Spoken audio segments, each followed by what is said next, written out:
Hey everyone, my name's Eddie, and I never thought I'd be that guy posting about family drama online, but here I am. I honestly don't even know how else to process what happened. It's one of those stories where the longer I sit with it, the more I realize how twisted it really was. I'm 38, married, and have two kids, Emma, 10, and Lucas, 7. My wife, Hannah, and I both work hard to give our kids a good life. We don't have everything, but we make things work. My family, though, my mom, dad, and my sister, Clara, they've always been a little different. Not just dysfunctional, but the kind of people who thrive on control, appearances, and making me feel small whenever they get the chance. Growing up, Clara was the favorite. There's no other way to put it. She could do no wrong in my parents' eyes. When she got in trouble at school, it was, Eddie must have influenced her. When she broke my things, it was, you should have shared. I learned early that peace in our house meant letting Clara have her way. As adults, not much changed. She's now 35, married to this smug guy named Derek who thinks being a regional sales manager for some water filter company makes him a genius. Together, they've got two kids around my kids' ages, and somehow, my parents have decided that Clara's family is the perfect family, the model everyone else should aspire to be like. I've always tried to stay civil for the kids. My mom loves to throw family events, dinners, holidays, all that, but they're always centered around Clara. Her promotions, her anniversaries, her kids' achievements. Whenever I try to talk about something good happening in my life, my mom changes the topic so fast you'd think I'd mention politics. Now, the story really starts about 3 weeks ago, when mom called me out of the blue. Eddie, we're planning a big family vacation, she said with that cheerful voice she uses when she's already decided something. It'll be a week at Seacrest Beach. The kids will love it. I remember smiling, genuinely excited for a second. That sounds great, Mom. When were you thinking of going? She went on and on about how it would be so nice for everyone to spend time together. My parents, me and my family, Clara and hers. She mentioned a nice beach house, a private pool, even a boat rental day. For once, it sounded like maybe she actually wanted to include all of us equally. So Hannah and I rearranged our schedules. She took vacation time from work. I did too. We even told the kids, and they were thrilled. Emma immediately started talking about sandcastles and matching swimsuits with her cousin, and Lucas was already packing his toy sharks. Then came the first red flag. A week later, Mom called again, this time with updates. She mentioned how the house they originally planned couldn't fit everyone comfortably. It only has 3 bedrooms, she said, like it was some impossible puzzle. Wait, I said 3? That's not enough for all of us, Mom. I know, dear, but Clara and Derek already booked it. It's the perfect location, right by the water. Don't worry, though. I'm sure we can figure something out. I could feel my stomach tighten. What do you mean, figure something out? You invited us. Well, she said with that sigh, the one that always meant she was about to make me feel unreasonable. Clara offered to share a room with the kids. Maybe you and your family could find a nearby place? It would still be a family vacation. I actually went silent for a few seconds. So, we wouldn't even be staying with you? Oh, Eddie, she said, almost laughing. Don't make it sound like that. We'll all be together during the day. You can just get a little rental nearby. There are plenty of motels in the area. Motels. While they stayed in a beachfront villa. I hung up that night feeling sick. Hannah told me to let it go, that we could still make something of it for the kids, but I couldn't shake the feeling that this wasn't just an oversight. It was intentional, and I was right. A few days later, Clara called me herself. Hey Eddie, just checking if you booked your place yet. Not yet, I said slowly. Still looking? Well, don't wait too long, she chirped. The good ones go fast. Oh, and by the way, Mom and Dad said you probably wouldn't want to join us for all the dinners, right? You'll probably do your own thing with your kids. What? I asked. Why would we not join? She laughed like it was obvious. You know how the kids can be. You'll want early nights, beach naps, all that.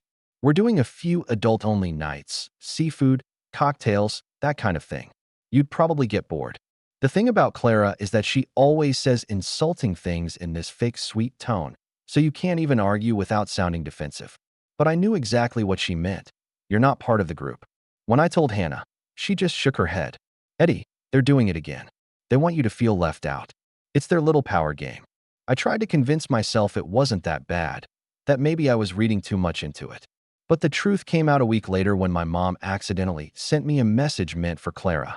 It said, "Make sure Eddie doesn't find out about the boat day. He'll just complain about costs again." Except the thing is, I was the one paying for the bookings. The house, the boat, the activities, all of it had been booked through my account. They had asked me weeks ago to handle the payments temporarily because Clara's card had limit issues. So when I saw that message, I realized something. They had used my card to plan a trip they never even intended for me to attend. And that was just the beginning. Because the day before the family vacation started, my mom called me one last time, cheerful as ever. "Eddie, you don't need to come after all. We didn't want you to feel uncomfortable since you'd be staying somewhere else. We'll take plenty of pictures, though." I didn't even know what to say. My kids were crushed. Emma cried herself to sleep that night, asking why Grandma didn't want her there. That's when something in me snapped. I didn't yell. I didn't argue. I just opened my laptop, logged into the travel account, and started clicking. I sat there staring at my computer screen, my fingers frozen over the keyboard, heart pounding in a mix of anger and disbelief. The glow from the monitor lit the dark living room as the rest of the house stayed quiet, too quiet. Hannah had finally managed to get Emma and Lucas to bed after another round of tears, and all I could think about was how I'd let my family hurt my kids again. It wasn't even about the vacation anymore. It was about years of being treated like an afterthought. The forgotten one. The one they only called when they needed something.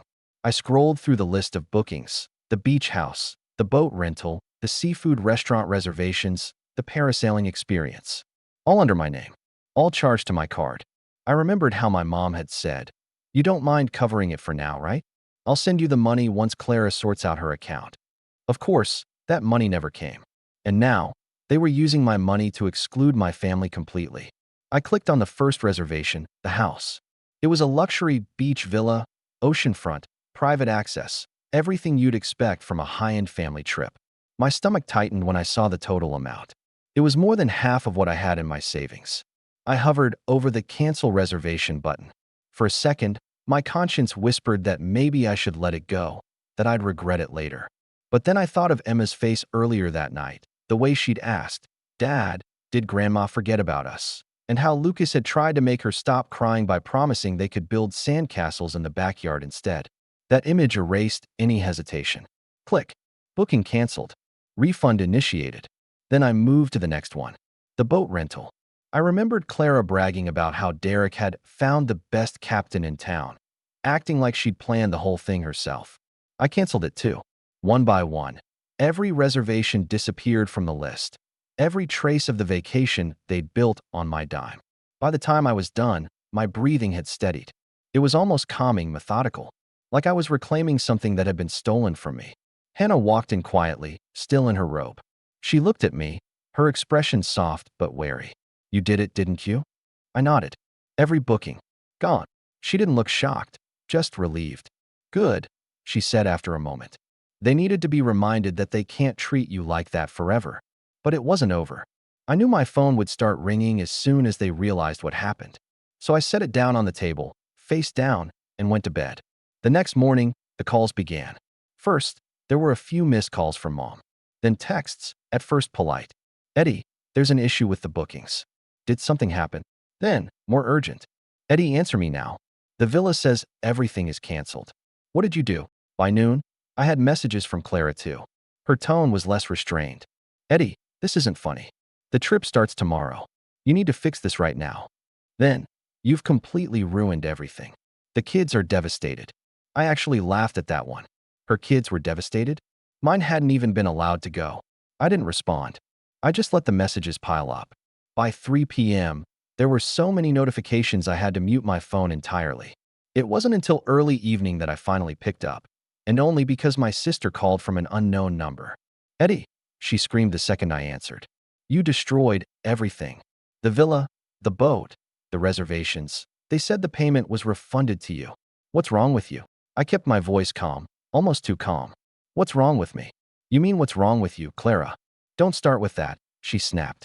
"You can't just—" "Actually, I can," I cut in. "You used my card for a trip you intentionally excluded me from. You lied. You let my kids think they were going, then told Mom to uninvite us at the last minute. You think I was going to just sit here and fund your vacation?" There was a pause on her end, and when she spoke again, her voice was dripping with that condescending tone I'd heard my entire life. "You're so dramatic, Eddie. It wasn't that deep. We just didn't have space at the house. You could have found somewhere else nearby." I let out a small laugh, the kind that comes from disbelief more than humor. "Clara, it wasn't about space. It was about control. About you always being the favorite, and Mom letting you treat me like I don't exist. You all planned this behind my back, and you expected me to pay for it." She went quiet for a moment before muttering, "You always have to make yourself the victim, don't you?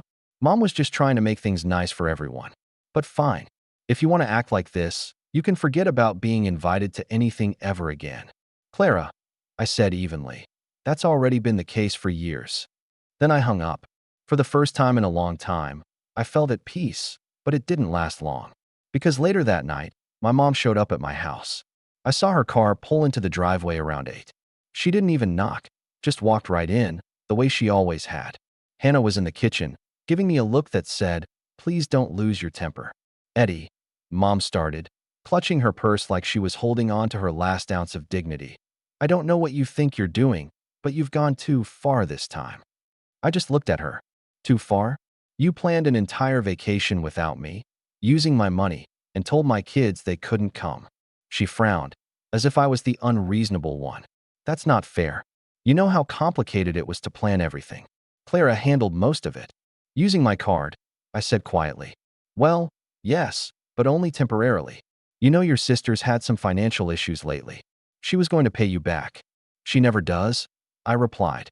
She sighed, her voice softening in that manipulative way she used whenever she wanted to guilt-trip me.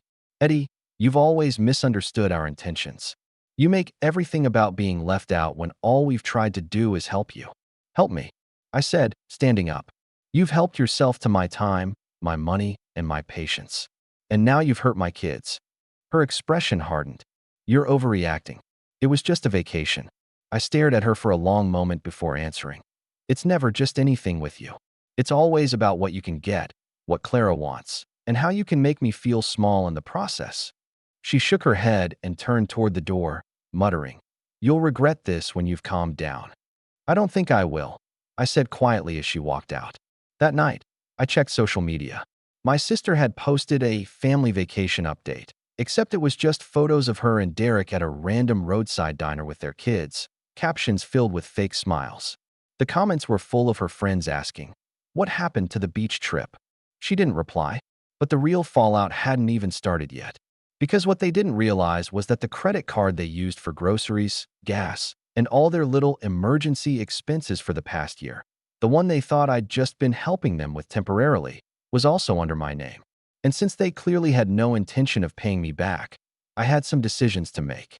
I didn't sleep much that night. I kept replaying everything in my head. The phone calls, the messages, my mom standing in my living room acting like I was the one who had done something terrible. The more I thought about it, the more the entire situation felt like years of buried resentment finally reaching the surface. I lay there in the dark, listening to the quiet hum of the ceiling fan while Hannah slept beside me. Every now and then, I'd glance at my phone lighting up on the nightstand. More missed calls, more messages. From my mom, my sister, even Derek. None of which I answered. By morning, I made up my mind. I wasn't going to argue. I wasn't going to explain myself anymore. I was going to act. When I got up, the house was still quiet. The kids were asleep, and Hannah was making coffee when I walked into the kitchen. She didn't say anything right away. She just handed me a mug and sat across from me. "I saw your mom's post," she finally said. I raised an eyebrow. "She posted?" Hannah nodded. "Oh yeah? She put up this long thing about how you overreacted and ruined a family event out of spite. Then she deleted it after an hour, probably because people started asking questions." I wasn't even surprised. That was my mom's favorite thing to do, play the victim publicly, then quietly remove the evidence when people started poking holes in her story. I took a slow sip of coffee, then said, "I think it's time they feel what it's like to lose control." Hannah looked at me carefully. "What are you thinking?" "I'm just taking back what's mine," I said. "No more free rides. No more pretending I don't notice." Because here's the thing. Over the years, I'd helped my family more than I should have. Whenever my mom or Clara ran into temporary financial trouble, I was the one they called. I'd co-signed a small loan for my parents when their old car broke down. I'd added Clara as an authorized user on one of my credit cards so she could get by during maternity leave years ago. And somehow, that arrangement had never been canceled. She just kept using it. I tried to set boundaries before, but my mom always guilt-tripped me. Eddie, your sister just needs a little time. Don't be so cold-hearted. Then Clara would chime in with, I'll pay you back soon, promise, followed by months of silence. So when I logged into my bank account that morning and saw nearly $600 worth of charges from Clara in the past week alone, I didn't even hesitate. I froze the card. Then I called the credit company and had every connection to her name removed. The woman on the line confirmed it. All authorized users have been deactivated. Any future transactions will be declined immediately. Perfect. I sat back, letting out a long breath. It felt satisfying. Not out of revenge exactly, but out of reclaiming something that should have been mine all along, control over my own life. By noon, I got the first text from Clara. Eddie, my card isn't working. Did something happen to the account? I didn't reply. 10 minutes later, another message. Eddie, I'm serious. It keeps getting declined. I'm at the store with Mom. This is really embarrassing. Still, I said nothing. I spent the rest of the afternoon playing board games with the kids, trying to enjoy the peace before the inevitable explosion. It came around 5 p.m. The front door burst open without a knock, again. My mom and Clara stood there, both visibly angry. Clara had her phone in her hand, waving it like evidence in a trial. What did you do? She demanded before I could even say hello. Hannah looked up from the couch, startled, but I motioned for her to stay calm. What are you talking about? I asked. My card. Clara snapped. It's not working. I tried to pay for gas, groceries, even the hotel for tomorrow night. Declined every time. The bank said I've been removed from the account. Then they must have made a mistake, I said calmly. You shouldn't have been using it in the first place. Her mouth fell open. Excuse me. I stood up slowly. That card was under my name. You were only supposed to use it for emergencies years ago. You've been charging things on it without permission. Mom stepped forward, crossing her arms. Eddie, that's not true. You said it was fine. You told us it was easier that way. I turned to her. No, Mom, you told me it was easier that way. And every time I tried to stop, you made me feel like a terrible person for saying no. Clara scoffed. You're being ridiculous. It's not like I was buying luxury stuff. Just groceries and things for the kids. Then you should have used your own money, I said. Her voice went up an octave. We were already struggling after the cancellation. Do you know how much the kids cried when we told them the trip was off? You could have just fixed it instead of ruining everything. Clara, I said, my voice steady. You used my money to plan a vacation that you deliberately excluded me and my kids from. You lied about it, and you got caught. That's on you, not me. She stared at me, speechless for a moment, then turned to Mom. See? This is what I mean. He twists everything around. He's trying to make me look bad. Mom didn't even hesitate. Eddie, you've always had a jealous streak when it comes to your sister. You know that. That sentence hit me harder than I expected. I think because it was so familiar. I'd heard it my entire life. When I got good grades, you're jealous of your sister's social skills. When I got a promotion, you just want to compete with Clara. When I tried to set boundaries, you can't stand it when she does better than you. For a second, I almost let myself shrink back the way I used to. But then I saw Hannah behind them, watching quietly, her eyes saying don't back down this time. So I didn't. You know what, Mom? I said slowly. Maybe I am jealous, but not of her life.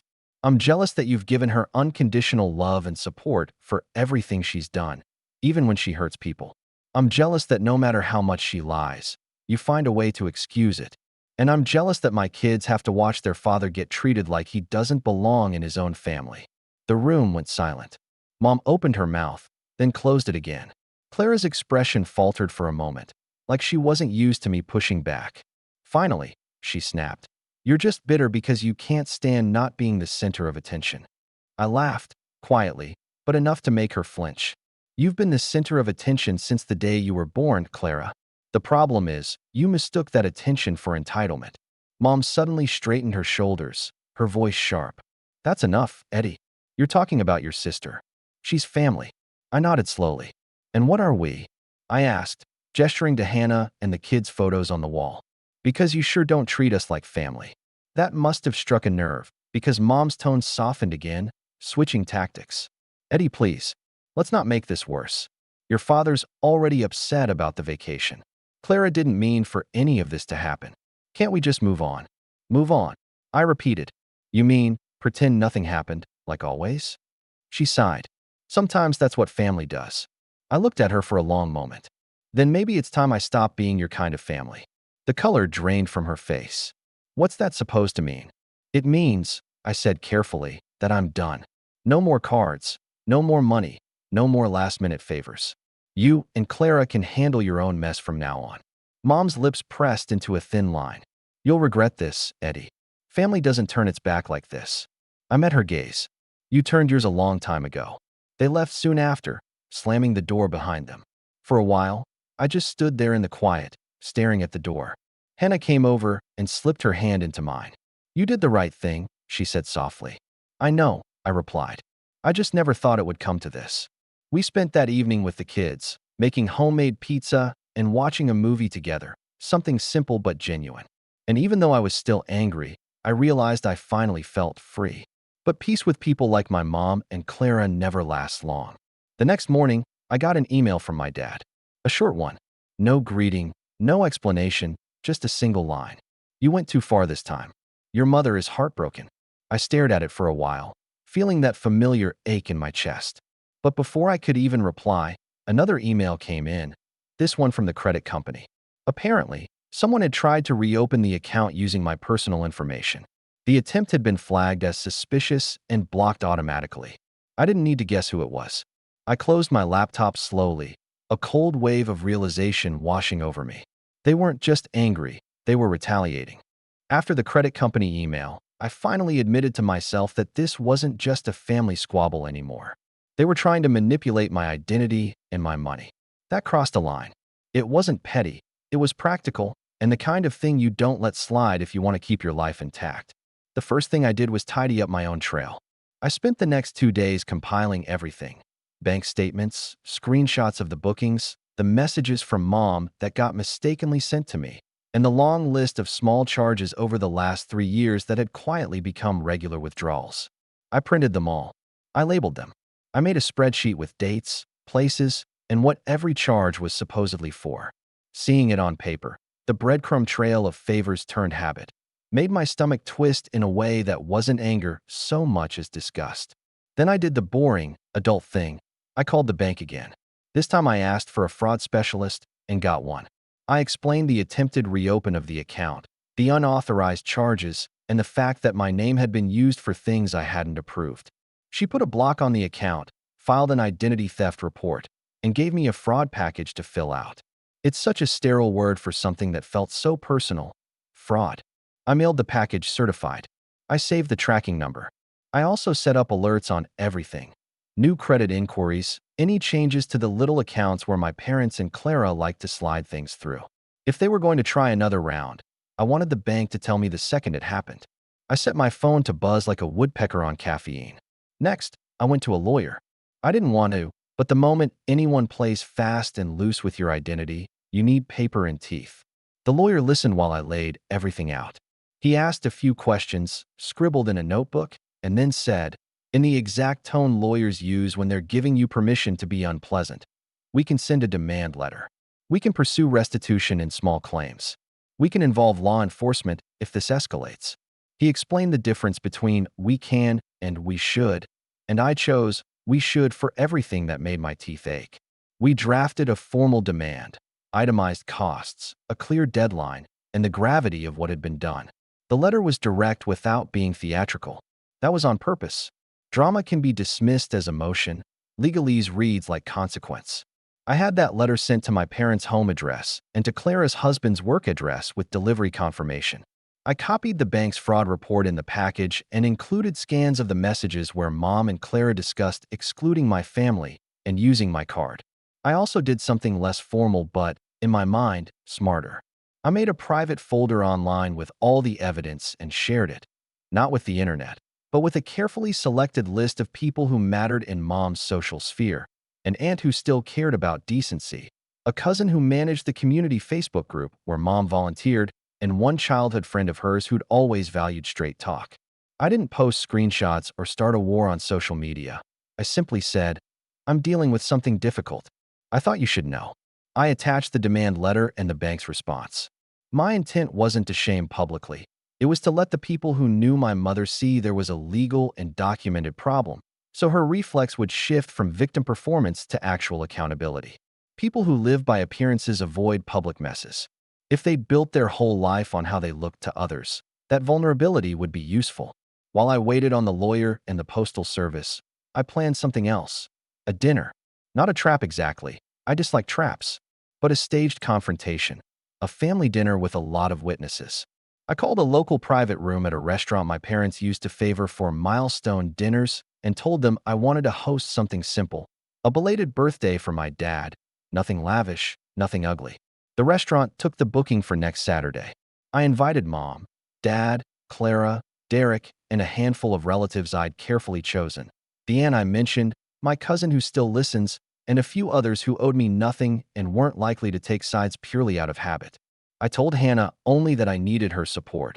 She helped me choose the guest list and stayed out of the rest. I also did the practical things. I notified the school my kids attend that, in light of what was happening, they shouldn't be invited to any family outings involving Mom's plans until this was resolved. It sounds small, but Emma had already been hurt. Keeping them out of more emotional whiplash felt like a one-time kindness I could actually give. I documented that notification in case anyone accused me of trying to control my parents' relationship with their grandchildren. Control was a funny word coming from the people who'd been micromanaging our family for decades. Everything I planned had one goal: make the stakes real for them without turning the whole thing into a spectacle. I wanted them to know this was not an emotional outburst. It was a cascade of documented consequences. Money, reputation, and the kind of neighborly respect that makes people comfortable at church bazaars were all at risk. For people like my mom and Clara, those things mattered more than the truth. That week, small destabilizing things began to happen. My sister called at odd hours with frantic, performative apologies that I ignored. My parents sent texts thick with "we're sorry" and "we didn't mean," phrases that, when translated, meant "we're sorry we got caught." A neighbor texted me cautiously, asking if everything was okay. I told them the truth in small doses. The payoff of restraint was seeing people shift from reflexive defense to awkward curiosity. It felt petty to enjoy it, but it also felt necessary. The shell of unassailable favor they'd relied on was showing cracks. On Wednesday, the lawyer called to say the return receipt for the demand letter had been signed by Clara. The letter required a response by the end of the week. If she didn't reply in a way that acknowledged the debt and proposed a repayment plan, the lawyer recommended filing in small claims and attaching the bank's fraud report as evidence. I told him to proceed and to be as efficient as bureaucracy allows. By Thursday evening, I realized I needed to push the emotional stakes higher. Legal action is dry and slow. Shame is sharp and immediate. I hate the word shame as an objective. It sounds cruel. But I'd spent years watching my family weaponize empathy and perform hurt. It was time to give them something closer to accountability than guilt. So I wrote a short, clear message to the family group chat, the big one where relatives posted holiday pictures and recipe links. I didn't rant. I didn't plead. I didn't expose banking details. I posted, "I've sent a formal request for reimbursement relating to charges made on my accounts without my permission. I filed a fraud report with the bank. If anyone received charges they believe were authorized, please check with me directly." It was boring on purpose. It read like a public notice, not a temper tantrum. Then I hit send. Silence in that chat was louder than any screaming. People who normally filled it with their sweets and crafts photos suddenly had nothing to say. A cousin liked to post about fall leaves because reacting felt safer than commenting. It did what I wanted. It moved the issue from private admonishments to a public, factual statement. It put a little public pressure on them to respond like grown-ups. Friday morning, Clara texted me a photo of a receipt from a flea market-style shop, as if to show she'd used a card legitimately. Her message was thinly veiled venom. "See? I work for my things." I didn't reply. Then, at noon, my mother called, voice already high with the hurt performance I knew too well. "Everyone's talking, Eddie. You shouldn't have made that public. You've embarrassed us." She tried to make it sound like the issue was my method, not their behavior. I let her talk for a few minutes, then said something I'd practiced in my head but never said out loud. Being embarrassed is a consequence, Mom. You made choices. I gave you options. I'm not trying to humiliate you. I'm trying to stop you from taking what isn't yours. She clutched the phone like it was a life preserver. You're not thinking about the family, she panted. You're tearing us apart. I swallowed.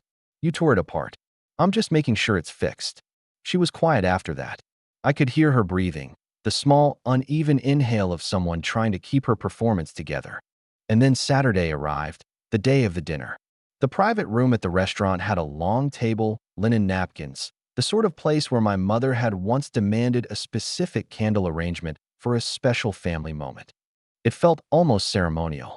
I arrived early with the lawyer's assistant, who brought an envelope with confirmation of the fraud report and a printed copy of the return receipt for the demand letter. The assistant took a seat 2 chairs down, neutral as a witness. Guests arrived, aunts and cousins, faces polite and curious. Some of them I'd invited simply because I thought they'd care enough about fairness to look at the facts. Others had clearly been pulled in by neighborhood gossip. Mom arrived last, wearing the uniform of wounded dignity, a soft sweater and a practiced expression that said, I didn't know. Clara came with Derek 5 minutes later, and she walked in like someone who'd rehearsed shock and outrage for this exact moment. We ate quietly at first. Hannah sat beside me and gave me the smallest squeeze under the table. My heart was loud in my ears, but my hands were steady. When the main course ended and coffee was being poured, I stood up. I felt the room bend toward me like pages turning. I put the envelope on the table in front of Mom and Clara and, without theatrics, said, I have something to show you. It's not about making you look bad. It's about making this stop. That was where I caught their eyes, Mom's flinch, Clara's jaw tightening, and where I stopped writing this part of the story. Because what I did next was the moment everything pivoted from legal paper to human consequence. I set the envelope down and looked up at everyone. And the way they looked back at me is something I'll never forget. When I set the envelope down, you could feel the room change, like someone had closed a door we'd all been leaning on for years. Mom's smile faltered. Clara's hand tightened around the edge of the tablecloth until her knuckles blanched. A few relatives shifted in their seats like they were watching something they hadn't signed up for. Before anyone could fill the silence with spin, I opened the envelope. Inside were copies of the bank's fraud report, the return receipt showing Clara had signed for the demand letter, screenshots of the messages where Mom and Clara discussed keeping us out of the trip, and a spreadsheet I'd printed that laid out every unauthorized charge over the last 3 years. Groceries, utility top-ups, a weekend hotel, birthday presents, emergencies that lined up suspiciously with their paydays. Every item had dates, vendor names, and amounts. No invective, no pleading, just facts, like a ledger of favors that had quietly become theft. I didn't read them all out loud. I let the envelope speak through its presence. Then I said, slowly, so everyone would hear, this is why the family vacation was booked in my name. This is why I canceled it. This is why I froze the account. You used my money. You lied about inviting my kids. You told them Grandma didn't want them there. That's not an accident. That's a choice. Clara's face went red. You can't do this, she hissed. You're tearing the family apart in public. It's not public, I said. I gave you private notice. I gave you time to respond. You ignored it until it became inconvenient to keep pretending. I looked at the aunt who'd always been reasonable. She'd been quiet, watching, and she nodded just barely, as if she'd been waiting for confirmation more than drama. A cousin from the community group let his jaw drop. Someone else in the corner, who'd been an acquaintance of Mom's at the volunteer group, folded their hands and looked uncomfortable. That's when the lawyer's assistant stood and, with a neutral tone that made everything sound official and finite, explained the next steps. If an agreement is not reached by next week, we will file in small claims. The bank's fraud report is documented. At that point, court records will exist and will seek restitution and fees. There was no menace in his voice, just a procedural certainty that rang louder than any screaming. Mom's eyes filled. It wasn't the soft, theatrical waterworks I'd seen before, it was panic. Eddie, please, she said, voice small. We can fix this. Clara will pay you back. We'll? She trailed off because she knew she was promising something she rarely delivered. Clara stood up, the chair scraping against the floor like the finality of a gavel. I'll pay him back, she said. I swear. I'll sell things.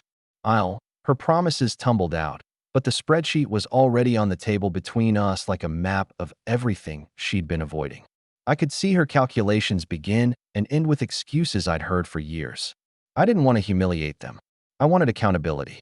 So I laid out the terms we'd offered in the demand letter: itemized repayment, a timeline, and an immediate return of funds for the week's vacation and the fraudulent charges on that card. I told them that if they failed, I would proceed with small claims and pursue all available remedies.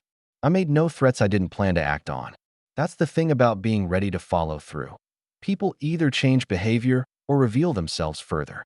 Over the next week, everything accelerated. Clara and Derek tried a few things: tearful texts to relatives, a clumsy attempt by Derek to call my job and paint me as dramatic, and even a post on the family group chat with a photo of Clara's kids and some saccharine caption about family time that read like damage control. None of it worked the way they expected. The aunt I'd shared things with quietly offered to mediate. The cousin who ran the community page privately messaged me asking if I'd considered counseling for the family, not because he wanted me to back down, but because he wanted everyone to take responsibility. People who'd once reflexively taken Mom's side either went quiet or began asking questions. Clara made an attempt at a repayment plan, but it was incomplete and written in a way that assumed I'd relent. The lawyer called, saying it wasn't acceptable. We filed in small claims. It felt weird to be doing something I'd always resisted: taking family to court. But there's a point where apologies and promises become part of the problem. I'd reached it. Court was simple and precise. I presented the spreadsheet, the bank report, and the signed return receipt. Clara threw herself at the mercy routine. It was supposed to be temporary. I panicked. I didn't mean it, and my lawyer's questions cut through the stories. The judge asked for clarification on any charges that were contested. There weren't many. The evidence read like a story of convenient forgetfulness. In the end, the judge ordered restitution, full repayment of the documented charges and court fees, with a payment schedule enforceable through wage garnishment if necessary. Watching the judge deliver that order is not a moment I expected to savor, but I did. Not out of cruelty, out of relief. It meant there was a legal force that matched the moral one I'd been trying to apply, and the people who had relied on manipulation as a lifestyle had to face a real consequence. After the ruling, the social fallout moved faster than I anticipated. Mom stopped calling as often. Where she once offered unsolicited advice and made helpful comments about my parenting, her voice became strained and rare. Clara posted less and less about her family. The neighborhood whispers that had always buoyed their sense of being untouchable became small conversations behind palms. The aunt who had mediated told me she'd lost sleep over having to choose between being loyal and being honest. She told me later she was proud I'd chosen accountability, even if it had been ugly. As for Derek, he tried to play the patriarch, ranting about what a shame and how this will affect the kids. But people stopped taking his one-liners seriously when the invoices were posted and the court document was public record. Work colleagues who'd once complimented him on his leadership shifted their tone when he was forced to explain an unexpected deduction on a financial form. The ripple was quiet but effective. For people whose power is status and appearances, the smallest crack in the mirror can be devastating. In practical terms, I got a large portion of the money back. The bank refunded the charges they could, the court ordered restitution, and Clara's partial repayment, forced by the order, came through over the next few months. It didn't restore everything. Some small charges were never recoverable, but enough of it came back that my savings stabilized. More importantly, my access to my own financial accounts remained secured and my identity intact. The lawyer closed the fraud report after the court judgment and the bank's compliance. Paperwork after that was anticlimactic in a way that felt healthy. Forms filled, boxes ticked, the literal administrative cleanup of something that for years had been a slow, corrosive drain. The emotional cleanup was different. Mom sent a few awkward emails, the kind that try to sound conciliatory but ask for permission to keep certain privileges. "We're still family," she wrote. "I'd like to see the kids sometimes." I didn't respond right away. I wasn't cruel. I was careful. I told Hannah I needed to be deliberate about rebuilding trust, not performative about it. We drafted boundaries together. No unsupervised visits, no overnight stays, financial independence enforced, and clear consequences for crossing those lines. It was painful to write those rules to our own parents, but it felt necessary. Clara pleaded for a fresh start publicly and privately, but I recognized the pattern. She issued a statement on social media that looked like regret but avoided responsibility. It was the same voice that had told Emma she'd have matching swimsuits and then deleted the invitation a week before. I refused any grand reconciliation. Not because I wanted to hurt her, I don't relish the suffering of anyone, but because the repeating harm of promise, then take, is a pattern you stop enabling if you value yourself and your kids. My decision was what it was. No forgiveness extended as a shortcut to peace. They would have to earn anything beyond basic civility. The kids healed slower than I expected and faster than I feared. Emma and Lucas were guarded at first, wary of excited promises and sudden plans. But we rebuilt trust through small reasons: a weekend at a quiet lake, Sunday pancake mornings, long bike rides with no agenda. Grandma's texts asking to take them for an ice cream were now filtered. We only accepted when there were specific plans and guarantees. Over time, their laughter came back without the tremor of previous disappointments. That, for me, became the real measure of whether any of it had been worth the trouble. Community opinion split in small, predictable ways. Some relatives stopped inviting us to events. Others let conversations resume on neutral topics. The local volunteer group quietly reassessed certain responsibilities my mom had once held.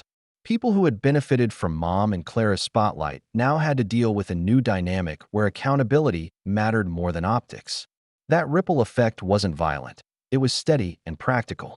For folks who relied on being seen as perfect, the new unspectacular reality was worse than any single public reprimand. A few months after the court decision, Mom showed up at my door one afternoon with a box of old family photos and a shaky attempt at conversation. I accepted the photos and listened, distantly, as she tried to talk about how we used to be. She asked if she could take the kids to a school play. I said no. I told her she could come to the next recital as an invited guest in a supervised, public capacity. She blinked, like someone meeting a version of me she hadn't expected, steady, clear, and unwilling to be led back into old dynamics. She left with the photos and a small, brittle, "I understand," that I didn't feel was quite true. But I realized something in that moment. I didn't need her to understand to protect my family. The protection itself was the point. As for Clara, the court-ordered repayments continued sporadically. Derek grew quiet at community events. They retreated into a smaller orbit. They were not exiled in any dramatic way. They still lived nearby, still ran into relatives at the grocery store, still liked pictures of their kids posted by well-meaning friends. But the sense of entitlement, the comfortable assumption that favors would always be extended without reciprocity, was broken. That change felt like justice, rather than vengeance. So what's the situation now? Financially, most of the unauthorized charges were recovered via bank refunds and the court's restitution order. My accounts are secure. I have tighter boundaries and a new financial routine that's all mine. Legally, there's a public small claims judgment on record. It's not a dramatic headline, but it's enforceable, and that mattered to me. The bank kept the fraud report on file. Any further attempts to reopen accounts would trigger alarms. Socially, Mom and Clara remain in our lives in a limited way. I don't ban them from seeing their grandchildren altogether. I prefer to keep relationships possible but safe. Visits are structured. Unsupervised time is not allowed, and financial interactions are off the table. They can be part of our world only under the rules we set. Emotionally, I'm relieved and weary. The relief comes from having my boundaries respected and my kids protected. The weariness comes from the knowledge that some people don't change just because they're caught. They adapt to consequences and keep their core patterns. I don't forgive them for what they did, not because I want to punish, but because forgiveness would be a shortcut that teaches my kids that being treated like that is acceptable. Instead, I chose accountability and distance. The kids, they're happier, less anxious, more secure. That's the thing that ultimately mattered. My wife and I focused on rebuilding normalcy and trust through tiny, stubborn acts of consistency. People asked me later if I regretted making things public, taking them to court, or ending the loose, enabling arrangements that had existed for years. I thought about all the times my kids came home hurt because grandma had promised something and then canceled with a shrug. I thought about the silent drains on my savings and self-worth. I thought about watching the person who was supposed to teach empathy practice manipulation instead. In the end, I didn't regret it. It was messy and painful, but it was necessary. Clara still texts occasionally, usually about her kids or some logistical thing. Mom sends birthday messages with clipped warmth. I answer when it's harmless. I decline when it's about obligations or favors. I'm not cruel. I'm not petty. I'm deliberate. And for anyone asking if I got revenge, I did, in the sense that I reclaimed what was mine and forced those who habitually took advantage of others to face real consequences. It wasn't theatrical. It was legal and steady. It made them work for their place in my life rather than assuming it. That felt like the right kind of satisfaction. So here I am, months later. The vacation that was supposed to be for everyone became an object lesson. The villa is a memory on someone else's social feed. The boat trip never happened. The seaside photos are gone. What replaced it is quieter, enforcement, boundaries, and a household where promises mean something again. I don't forgive them. I don't pretend the past didn't hurt. But I stopped letting that hurt define my kids' future. They no longer have to wonder if grandma will invite them and then erase them on a whim. They have a dad who will keep them safe and who will, when needed, turn paper into power to stop the people who think family is their entitlement rather than a responsibility. Thanks for watching. Share your thoughts in the comments. If you like this story, don't forget to like and subscribe for more content like this. My name's Dylan. I'm 34, married, and a dad to 2 kids, Ethan, 8, and Lily, 6. For context, my family has always had this strange dynamic where my younger sister, Claire, could do no wrong. I used to think it was just the typical youngest child gets spoiled thing, but as I got older, I realized it was something much deeper and uglier. Growing up, my parents constantly compared me to her. If I brought home an A, Claire brought home creativity. If I worked 2 jobs in college, Claire needed to focus on herself. No matter what she did, they framed it as brilliance or uniqueness. Me? I was just there to be responsible. I learned early on not to expect much from them. Birthdays were often an afterthought. Holidays a performance where Claire was the star. My wife, Hannah, noticed it the first Christmas she spent with my family. She tried to be polite, but after seeing Claire get a $700 camera while we got matching mugs for the both of you, even she couldn't hide her confusion. Still, I kept going back. Maybe it was habit, maybe guilt. My mom had this way of making me feel like I was selfish for even noticing the difference. "We love you both equally," she'd always say. "Claire just needs a little extra help." That extra help somehow turned into years of unpaid loans, rent my parents covered, and them babysitting her kids every weekend while ignoring ours. Fast forward to this past December. My parents decided to host Christmas at their house again. Hannah was hesitant to go. I was too, honestly. But my dad had called saying, "We'd really like the kids here this year." He sounded genuine, almost warm. Against my better judgment, I agreed. We drove 3 hours to their place. The moment we arrived, I could tell things hadn't changed. My mom barely looked up from arranging the table when we came in. Claire, on the other hand, walked in 20 minutes later and was greeted like a celebrity returning from a world tour. My parents actually clapped. I wish I were exaggerating. Claire's husband, Mason, shook my hand like he was doing me a favor. He's one of those guys who always wears sunglasses indoors and refers to himself as an entrepreneur, even though his business seems to change every few months. The way he spoke to my dad made me uncomfortable. Too casual, too confident, like he knew something I didn't.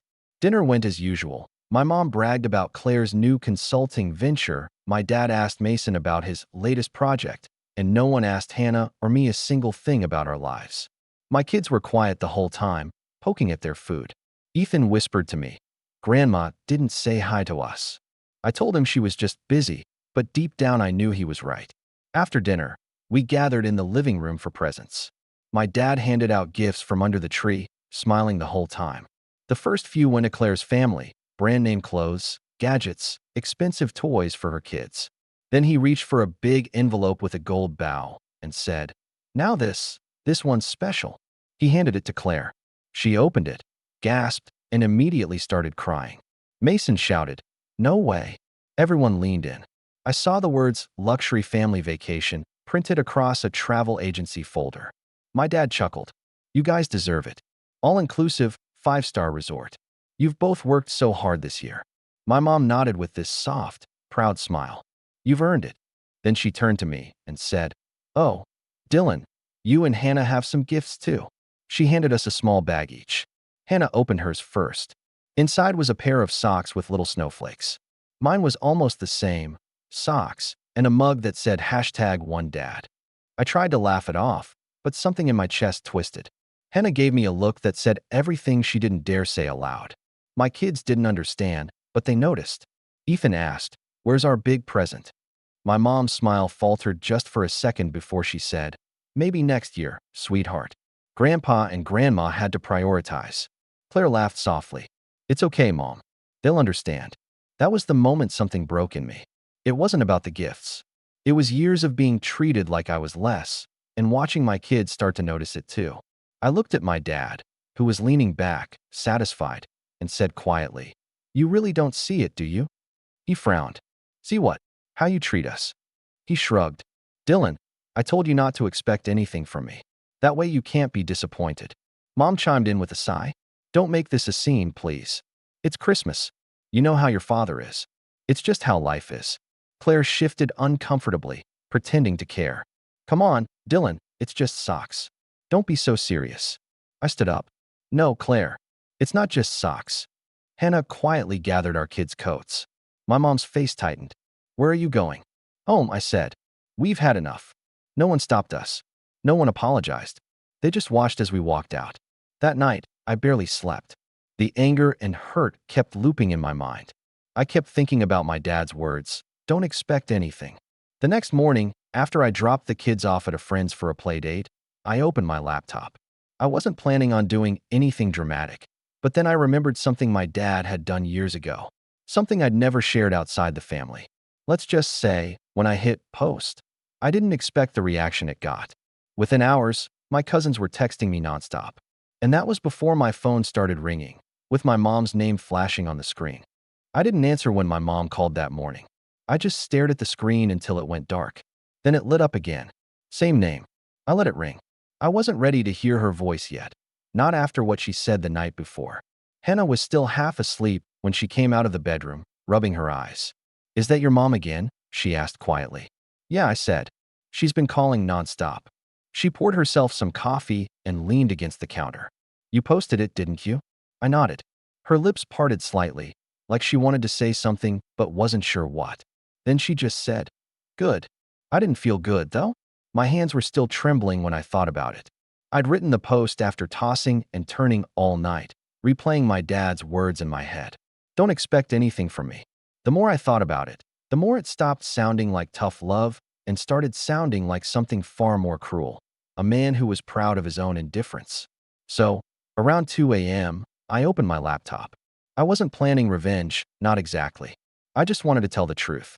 For years, my relatives had seen my parents as the picture-perfect couple, generous, traditional, family-oriented.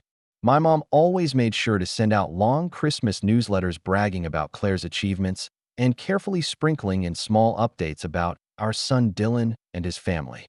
I was never mentioned by name beyond that. So, I decided to write my own version of a family update.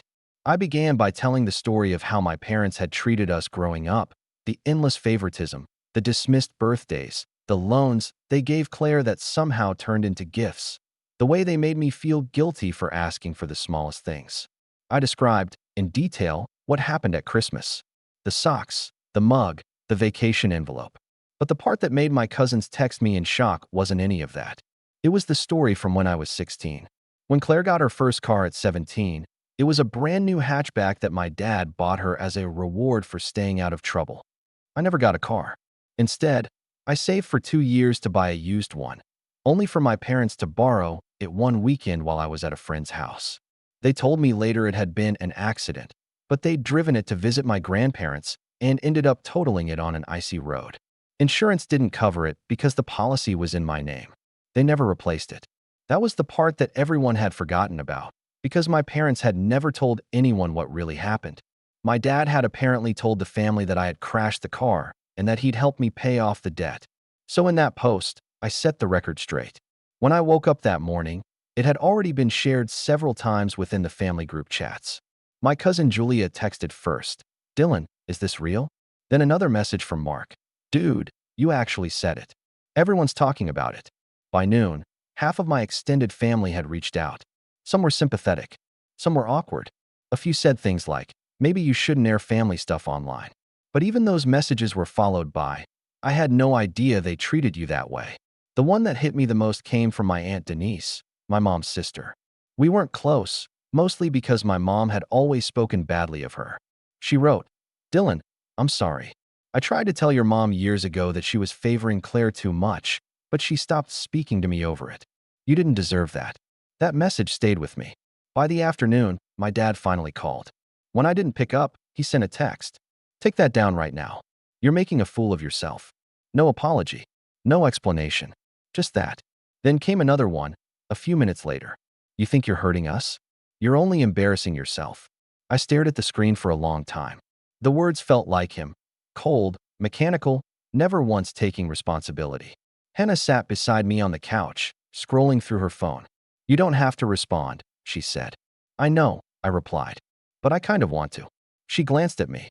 Just be careful what you say. He's not going to change. I nodded. She was right. But part of me needed to say something. So I typed back, I'm just telling the truth. You can call it embarrassing if it helps you sleep, but I'm done pretending it didn't happen. I didn't send it right away. I hesitated for almost a minute before pressing send. When I finally did, I felt this strange calm settle over me, like I'd exhaled for the first time in years. My dad didn't respond, but 10 minutes later, my mom called again. This time, I picked up. Her voice came through tight, trembling. Dylan, what did you do? I told the truth, I said quietly. You're destroying our family. Mom, you destroyed it a long time ago. I just stopped covering for it. There was silence on the line.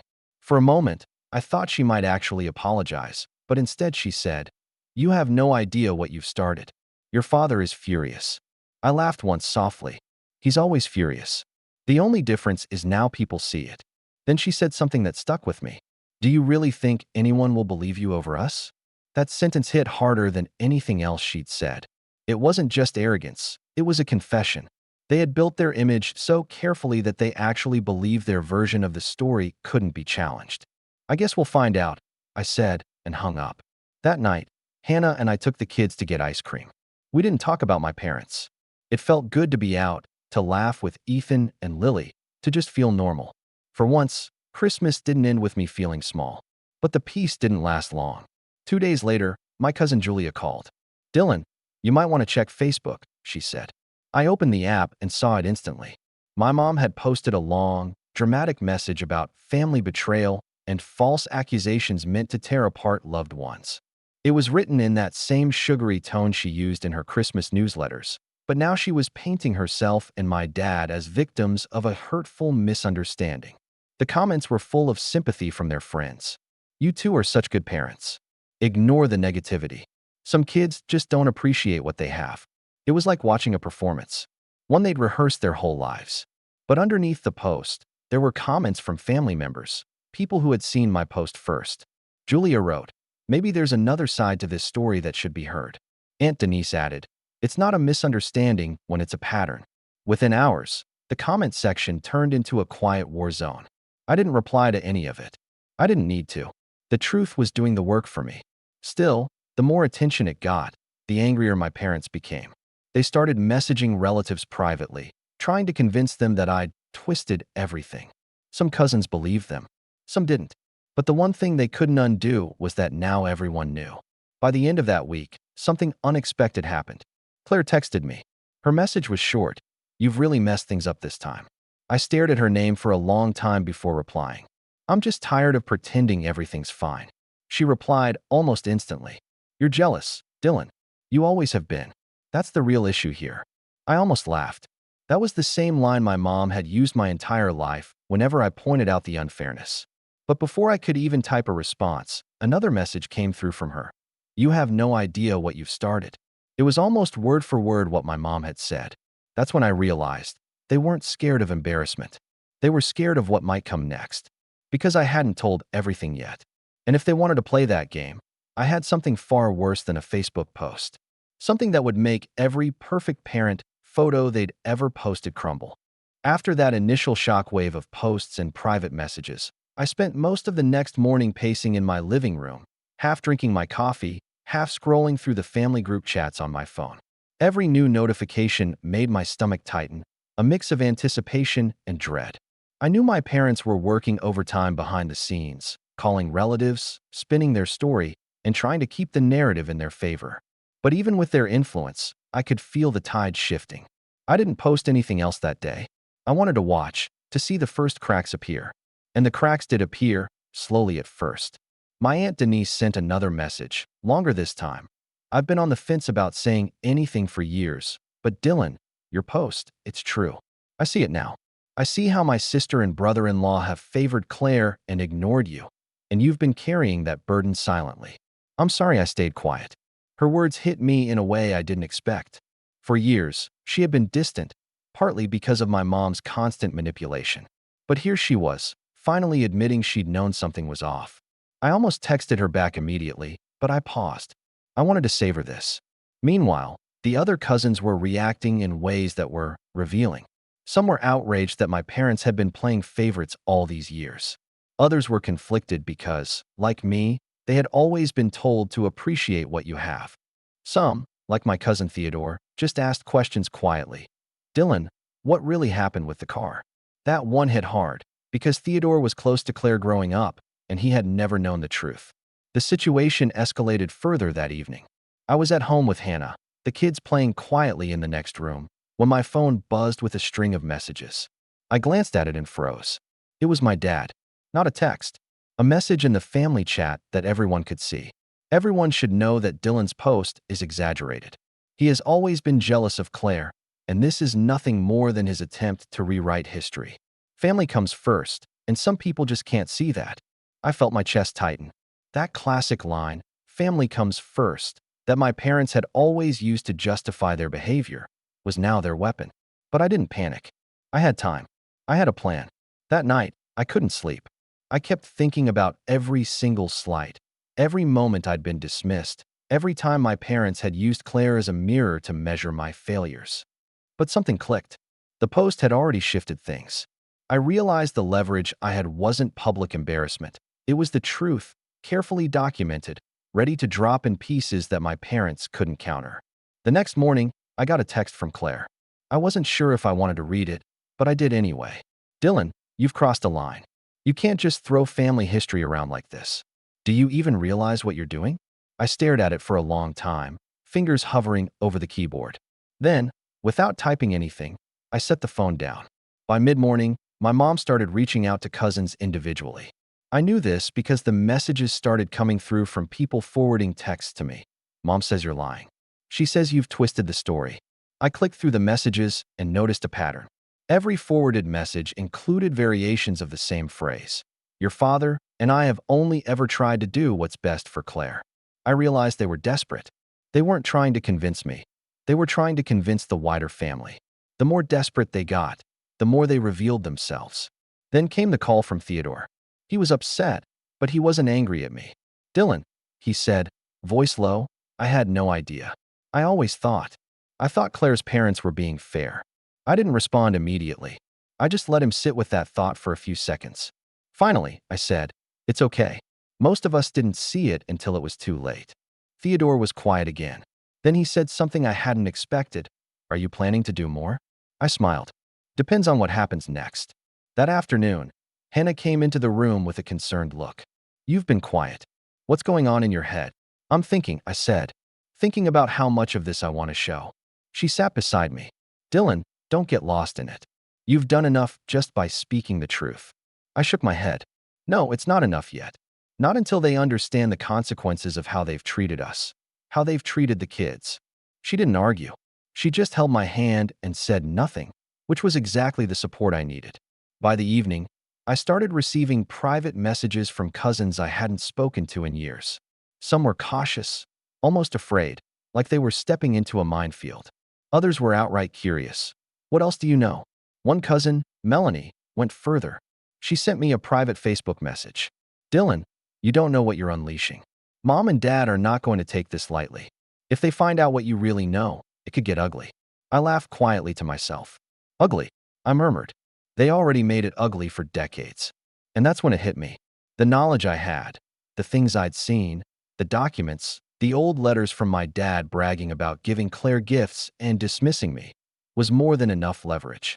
I could reveal everything piece by piece, and they couldn't lie their way out of it. I started making a mental list. Every holiday they had played favorites, every gift that had been uneven, every helpful loan given to Claire that never had to be repaid. Then I thought about the kids.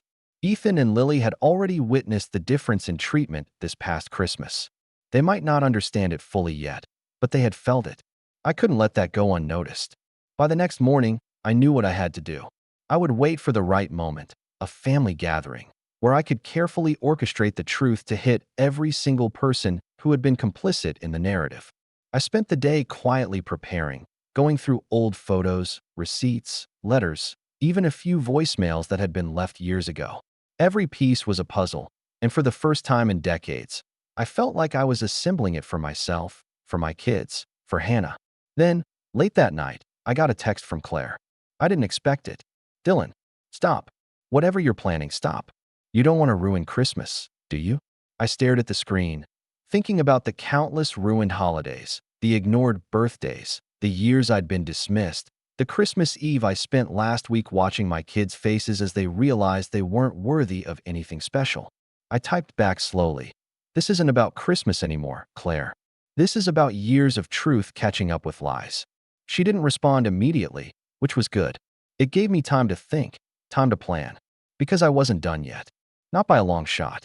And that's when the first real opportunity presented itself. A family gathering. One that they all thought would be harmless, where everyone would be in one room, laughing, pretending nothing had changed. I could see it clearly in my mind. The living room, the tree, the gifts, the smug looks on my parents' faces. The chance to make them confront the truth in a way they couldn't spin or dismiss. I didn't know exactly how it would go, but I knew this. After all these years of being invisible, of being treated as second-rate, I finally had a plan that couldn't fail, if I timed it right. First, the logistics. I didn't want it to look like an ambush. I asked Hannah if she and the kids could come early under the pretense of helping my mom with last-minute things. She agreed without hesitation, because that's who she is, supportive, practical, good with people. Ethan and Lily were excited at the idea of helping Grandma set the table. My kids still had that naive belief in family being simple, and I wanted to protect that as long as I could, even while I set things up. Next, I quietly coordinated with the cousins who had messaged me: Denise, Theodore, Melanie, and Julia. I told them I wasn't going to out anyone publicly or yell. I wanted facts to speak louder than theatrics. Most of them were on board because they'd already seen some of the evidence in the group chats and privately admitted they'd felt uneasy about some of their parents' stories for a while. Denise, bless her, agreed to sit on the couch with her tablet ready. Theodore offered to film discreetly on his phone. Julia volunteered to act as a calming presence in case the kids got upset. Melanie said she'd bring copies of old emails she'd saved. Turns out my parents had CC'd relatives on those newsletters and sometimes slipped in justifications about supporting Claire's future, which read very different when taken literally. What I needed was a narrative arc. People are more convinced by a sequence of small things that add up than by loud accusations. So I assembled the pieces: bank statements showing transfers labeled as gifts to Claire, the travel agency invoice for the luxury vacation, with dates that lined up suspiciously with money lent to Claire for rent earlier that year, photos of gifts with price tags in the background, and the smoking gun that made my stomach knot when I found it: a set of old emails my dad had sent to my aunt, praising himself for investing in Claire's independence and casually admitting arrangements that contradicted what he told everyone publicly. The old voicemail from when I was 17, the one where he told me not to worry because he'd take care of the car situation, but never did, I had transferred to my laptop. I also had receipts that proved the loan Claire kept saying she'd paid back was still outstanding the year after she got the camera and brand new car. I made a slideshow. I know it's petty. It's very modern revenge. Receipts, dates, photos, and quotes. But I also made a printed packet for anyone who wanted to read slowly and take things in. I didn't want the moment to be an accusation thrown and forgotten. I wanted it to be verifiable, slow, methodical. I wanted it to be undeniable and boring to anyone who'd rather believe the happy family story. On the day, my palms were damp as I carried the USB flashing with my slideshow. Henna gave me a look that said she trusted me but wasn't thrilled about my appetite for confrontation. "If you want them to listen, don't let it turn into an attack," she whispered. "Let them see." I nodded. She kissed the corner of my mouth and helped Ethan and Lily hang a simple paper garland in the entrance. They were blissfully unaware. It felt obscene for a second, their small hands, my laptop full of other people's lies. My parents were, predictably, in control. My dad had already arranged the dining room with the best plates and had his classic proud host smile on. Claire arrived 15 minutes late with that easy breezy energy that always made her the center without her having to try. Mason swaggered in behind her, cheeks flushed like he'd just closed a deal. My cousin crew filtered in and took their places. It was crowded, warm, ordinary. The kind of scene you could frame and post with the caption, "Family Time." We ate. We pretended. I kept my mouth small and my voice calm. I made it a point to say thank you to my mom for the roast when she walked by, to show I wasn't trying to be cruel. I wanted the dissonance to be visible, normal family behavior on the surface, and beneath that, a slow reveal that would make the normal look less convincing. After dessert, while everyone was lingering over coffee, I asked if I could say something. My dad raised an eyebrow and smiled faintly. The "oh, here we go" expression. My mom squeezed my hand like she was trying to keep me from saying anything truly shameful. She didn't know the extent of what I had. Claire looked mildly irritated, like this was inconvenient. Mason looked like he already had a rebuttal ready in his head. I stood up, cleared my throat, and told them I'd brought something to share because there were a few family stories that had been told for too long without the full context. I told them it would be quick and that I only wanted to ask for honesty and for people to read the documents afterwards if they wanted to. My voice was steady, which surprised me.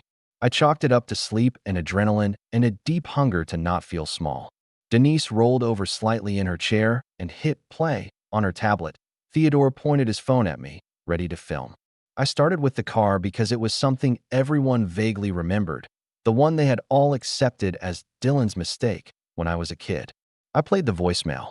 My dad's voice filled the dining room, young and impatient. "I'll take care of it. I'll talk to the insurance. Don't tell your mother I let you drive it that night." The room grew quiet. My dad's face. I hadn't seen his expression change like that in years. It was a thin, controlled panic, as if a crack had formed in a sculpture he'd been polishing for decades. I moved through the slideshow with practiced calm. Dates, amounts, emails, receipts.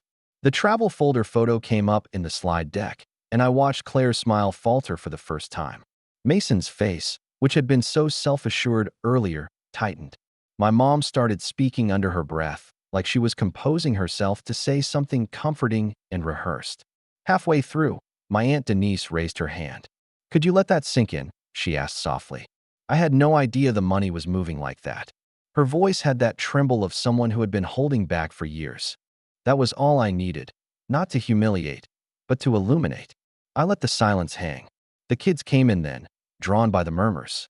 Ethan looked around, puzzled. Lily tugged at my sleeve. I crouched down and told them, in a whisper, that everything was going to be okay, that sometimes grown-ups had to fix their own mistakes the hard way. As the slideshow wound toward the most damning emails, the ones where my dad wrote, in a mundane tone, "I've insured Claire is set up for the next few years," while listing the exact transfers and referring to them as investments. I felt a dizzying mix of relief and sorrow. Relief because the truth was finally visible.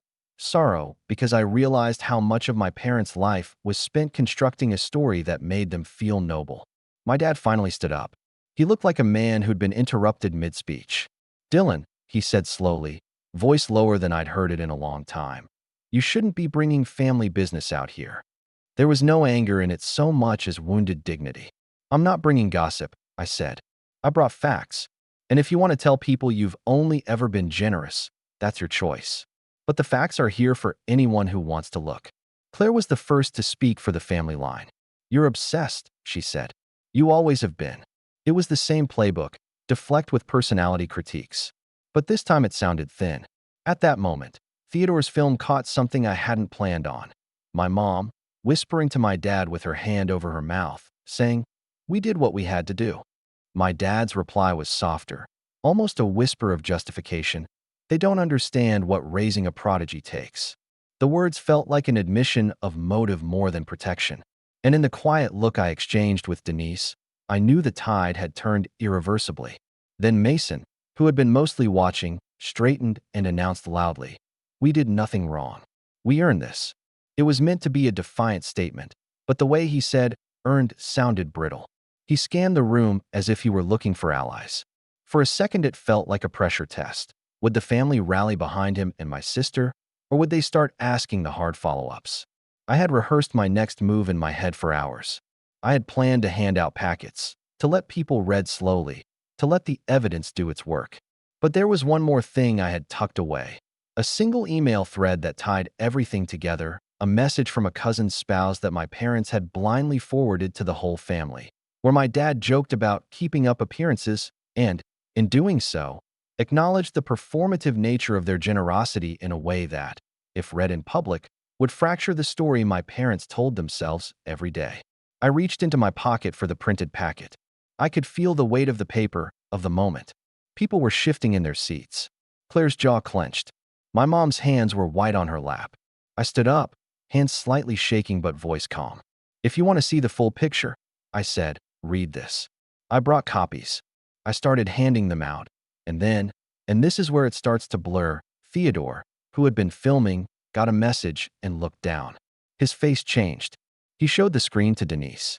They both looked at me with that peculiar expression people get when someone they trusted hands them information that rewrites a relationship. My dad moved toward me and put a hand on my shoulder. It was supposed to be a placating gesture. Instead, it felt like contact I hadn't consented to. He leaned in and said, quietly, "Stop this. For the kids' sake." His voice had a pleading quality I'd never heard before. I looked at my kids, at their faces full of confusion, then at my father. "For their sake," I echoed. "I'm doing this for them." At that exact second, the doorbell rang. It echoed through the house like an exclamation mark. Everyone started, and for an instant the air in the room shifted from tense to alarmed. My dad's hand left my shoulder. Claire's eyes darted toward the door. Mason cursed softly under his breath. My mom said, alarmed, "Now who could that be?" I didn't move. My heart was a drum. The room held its breath as my dad crossed toward the front hall and opened the door. The doorbell rang like punctuation, loud, unavoidable. My dad crossed the hall and opened it slowly, like he expected a neighbor with a pie or a cousin who'd forgotten their keys. Instead, a woman stood on the porch in a smart navy blazer, a man in a suit behind her, and a courier with a thick envelope to the side. The woman had a badge clipped to her coat and a polite, professional look that made everything else in the hallway feel amateurish. "Mr. Harper?" she asked. My dad's face tightened. "Yes. I'm Detective Rowan with the County Financial Crimes Unit, and this is Mr. Collins from the bank's compliance department. We have a few questions and a notice to serve regarding irregular transfers from your accounts to third parties, one of which has been flagged as potentially fraudulent. We'd like to speak with you." Time slowed. For the first time since I was a kid and my dad narrated stories as if he were a benevolent benefactor, he looked small. The proud posture that had been his armor for decades sagged like something that had been propped up too long. My mom's hand flew to her mouth. Claire's smile disappeared as if someone flipped a light switch. Mason's jaw clenched so hard I swear I could hear the strain. The courier handed my dad the envelope. Thick, stamped, official. He opened it with hands that trembled. The room hummed. Denise's tablet slipped and clattered to the rug. Theodore's phone kept filming, though his hands weren't steady anymore. People were whispering. Ethan wandered closer to see the commotion. Lily hid behind Hannah's skirt. Detective Rowan read out the short version as calmly as she could in front of everyone. "We have a complaint from a third party alleging that funds were knowingly mischaracterized and transferred in a way that violates the terms of certain loans and insurance claims. We're here to ask you to come down to the station for a voluntary interview and to inform you that legal counsel has been advised. We can leave the paperwork with you now." My dad's face went a hard, waxy white. He looked at my mom, then at Claire, then back at the officers. "This must be some mistake," he said, voice low. "We have always been careful. We've only ever helped family." Detective Rowan tilted her head, once as if to say she'd heard that defense many times before. Helping family is not a defense to misrepresentation and may be subject to civil liability and potentially criminal investigation, depending on intent and documentation. We'll need to review bank statements and correspondence. If you have legal representation, we advise you to call them now. Mason, who had been growing red in the face since I started the slideshow, interrupted. This is ridiculous. Who called you? Who would make these allegations? He looked at me as if I were the villain. For a second, the room bent toward panic. My mom started whispering, and my dad reached for the envelope like it might buoy him back to shore. Then Aunt Denise, steady and quiet, stood up and said, "We did not call you, detective." Her voice was soft but carried. "We've been sitting in this house for years watching family get lauded for behavior that wasn't what it seemed. My conscience couldn't carry it anymore. I did speak with someone, yes. I sent copies of emails and those newsletters. I didn't expect a formal probe.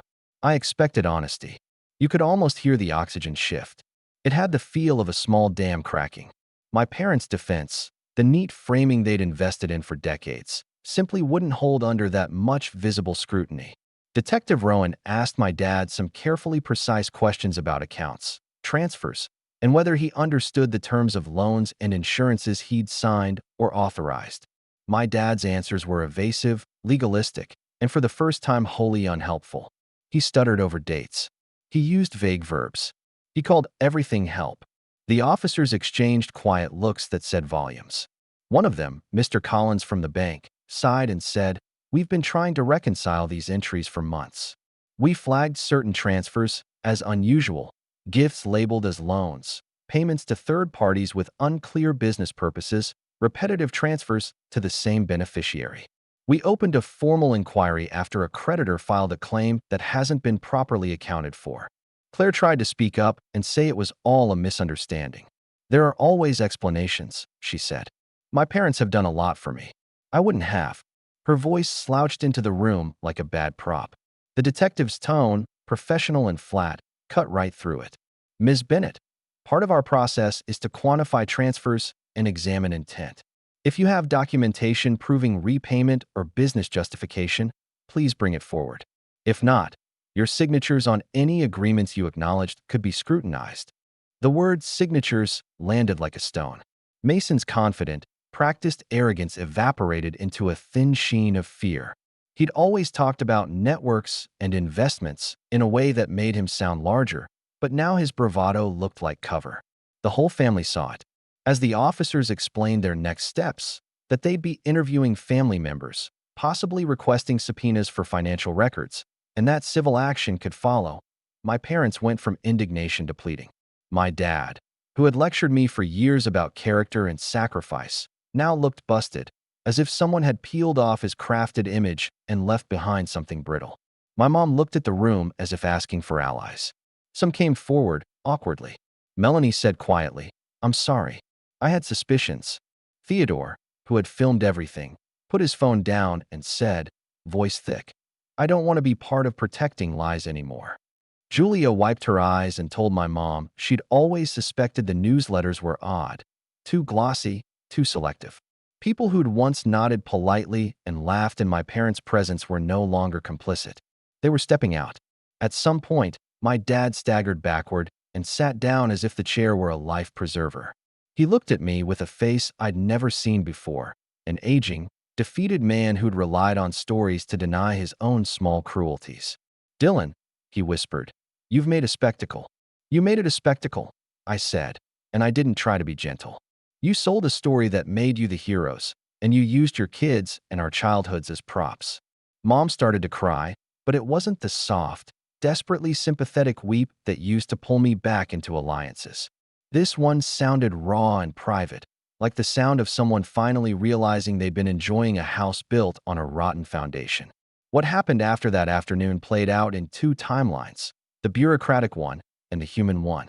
In the bureaucratic timeline, Detective Rowan and Mr. Collins collected copies of the emails, receipts, and transfers I'd printed, and the bank pulled records for the accounts in question. Within a week, the bank froze a discretionary account my parents used for gifts.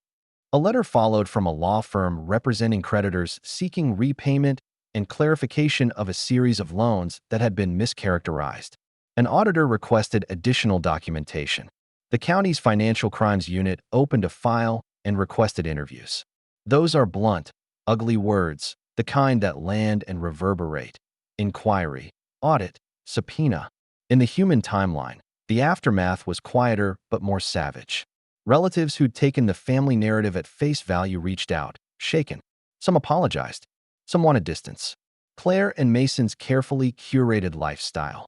The vacations, the polished social media photos, the casual mentions of investments came under a familiar kind of scrutiny. Neighbors asked questions they couldn't ignore. Friends stopped posting photos with them. A few clients who'd been considering consulting work quietly rescinded offers. Claire posted a long, plastic-sounding defense on her feed that read like every family newsletter my mom had ever written, polished and hollow. But the comments below were different now. People who had seen the documents showed up in the thread with details. The effect was like peeling wallpaper to reveal dry rot.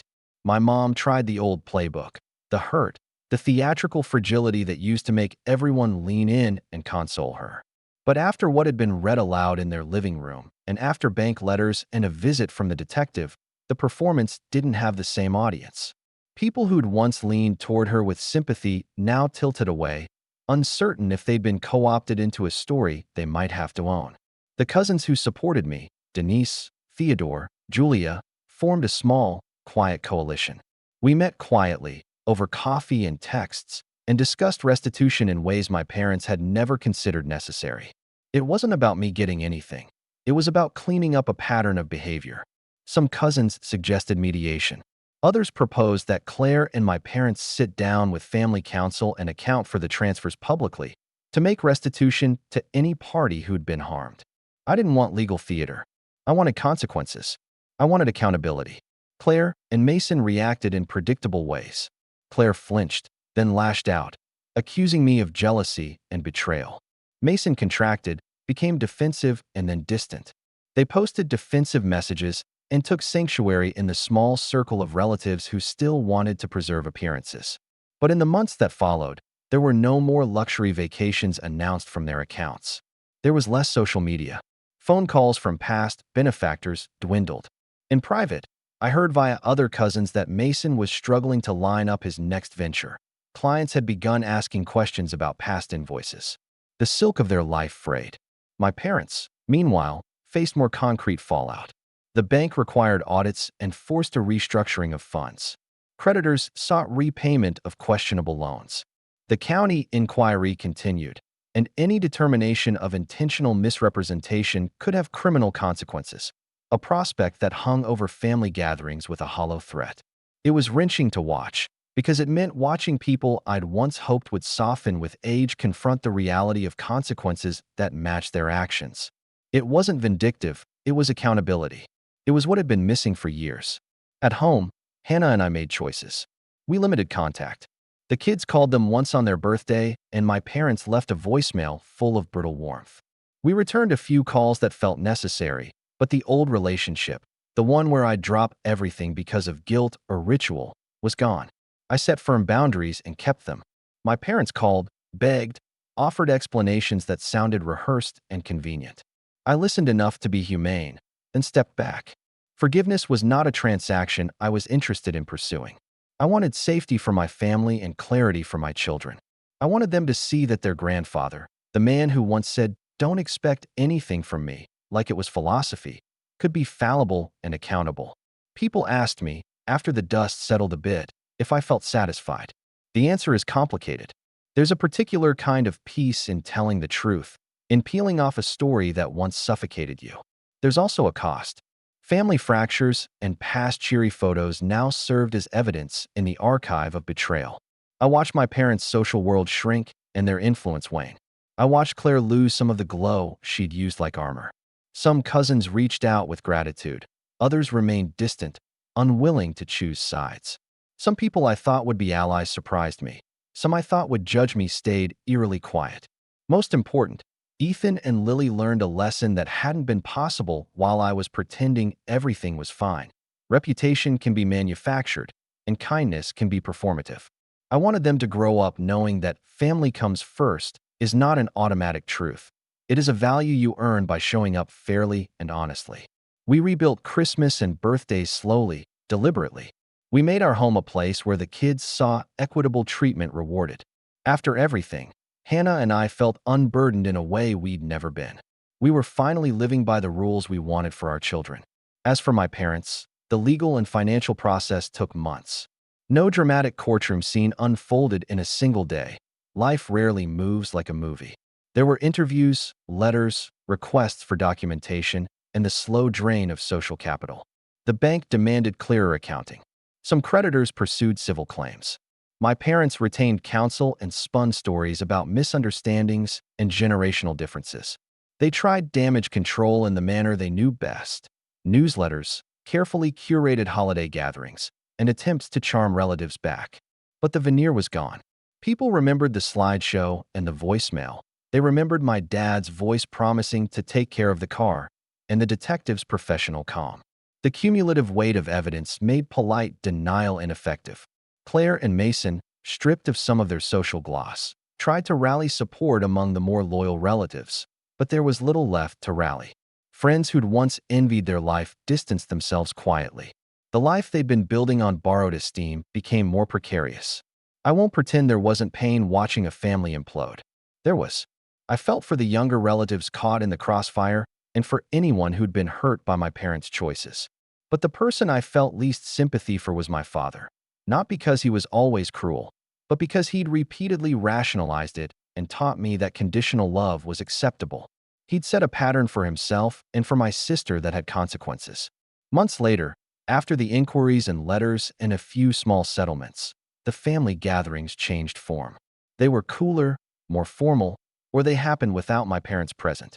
The narrative that had been my childhood, the one that ranked people by who matched my parents' script, collapsed. People were kinder now in a practical, less performative way. Cousins texted more honestly. My kids were treated as kids, not props. Those things mattered more than any public vindication. I want to be unequivocal about one thing.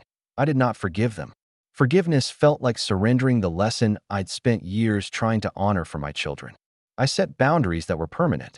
I refused to normalize the unequal way they'd treated my family. They called, pleaded, and tried to guilt me with memories we'd once shared. I listened enough to be civil, then closed the door. Regret is not the same as accountability. I wanted the latter.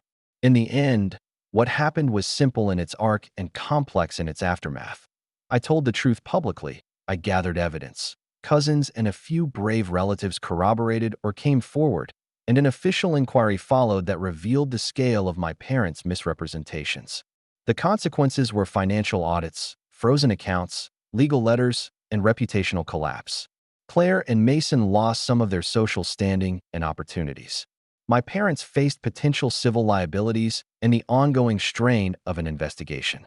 The family was fractured, but, for the most part, clearer. We rebuilt our holiday traditions on honesty and fairness. I stopped pretending they were the benevolent, perfect parents they'd presented themselves to be. They became, in public and private, people facing the consequences of choices they'd made for decades. Was it cruel? Perhaps, but staying silent felt crueler. My children deserved better than a legacy of favoritism disguised as generosity. So I made a choice: truth over comfort, accountability over performative sameness, and boundaries instead of old, destructive rituals. In the months that followed, the legal and financial consequences settled into a slow, inevitable rhythm. My parents were forced to restructure their accounts, repay some debts, and attend meetings with auditors and legal advisors. Claire and Mason quietly retreated from the social circles they'd flaunted for years, their luxurious vacations and lavish displays no longer a shield. The cousins who had once gone along with the favoritism slowly aligned with truth, some apologizing for staying silent, others simply keeping their distance. For my part, I focused on my family, Hannah, Ethan, and Lily. We rebuilt holidays and birthdays with fairness, laughter, and traditions that weren't tainted by favoritism. The kids learned a lesson about honesty, accountability, and boundaries without growing up under the shadow of my parents' manipulations. As for my parents, the proud, controlling personas they had spent decades cultivating crumbled. They tried to charm relatives, plead, and justify their actions, but the truth was out. Their influence was diminished, and their carefully constructed image lay in ruins. I didn't forgive them. I didn't need to. Accountability had replaced illusion, and that was enough. In the end, I walked away from the chaos with my children's trust intact, my conscience clear, and the knowledge that some truths, once revealed, cannot be ignored. My parents were left to face the reality of the consequences they had long ignored, and I finally felt free. Thanks for watching. Share your thoughts in the comments. If you like this story, don't forget to like and subscribe for more content like this.